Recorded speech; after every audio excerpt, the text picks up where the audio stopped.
उपराजधानी के मानकापुर इलाके में एक सिरफिरे प्रेमी द्वारा शादी के मंडप पर पेट्रोल बम फेंकने की सनसनीखेज घटना सामने आई थी। युवती की दूसरी जगह शादी तय होने से बौखलाए युवक ने इस घातक वारदात को अंजाम दिया।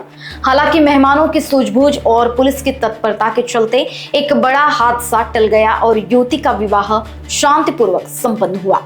जानकारी के अनुसार आरोपी साइमन एब्रो, जो वर्तमान में मार्टिन नगर का निवासी है, 3 साल पहले गोदावरी नगर में रहता था।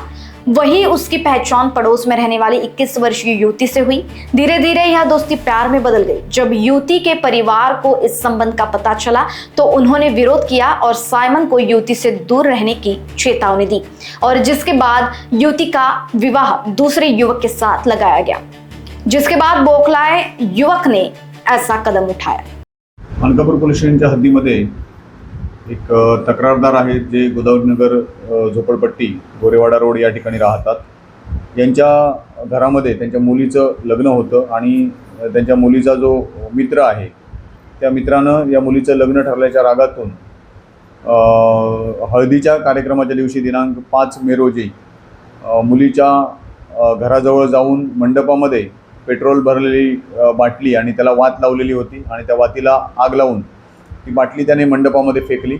त्या ठिकाणी जे लोक हजर होते त्यांनी वेळीच सावधानता बाळगल्यामुळे त्यांनी ती आग त्या ठिकाणी विझवली। यामध्ये मंडपाला कोणत्याही प्रकारची आग लागली नाही, परंतु त्यानंतर त्यांनी पोलिसांना इन्फॉर्म केलं। पोलिसांनी घटनास्थळी भेट दिली आणि तो जो आरोपी आहे त्याच्या विरोधात गुन्हा दाखल करण्यात आला। याच्यामध्ये आरोपी सायमन रॉनी एब्रो, राहणार मार्टिन नगर जरीपटका, याला आम्ही तात्काळ ताब्यात घेतलं। ताब्यात घेऊन दुसऱ्या दिवशी दिनांक 6 मे रोजी त्या मुलीचं लग्न होणार होतं। त्या लग्नामध्ये जाऊन त्यांनी काही गंभीर अपराध करू नये किंवा कायदा सुव्यवस्था प्रश्न निर्माण करू नये यासाठी त्याला ताब्यात घेऊन 1 दिवसासाठी डिटेन करण्यात आलं। त्याच्यावर योग्य ती प्रतिबंधक कारवाई करण्यात आली आणि त्यानंतर त्याला सोडण्यात आलेले आहे।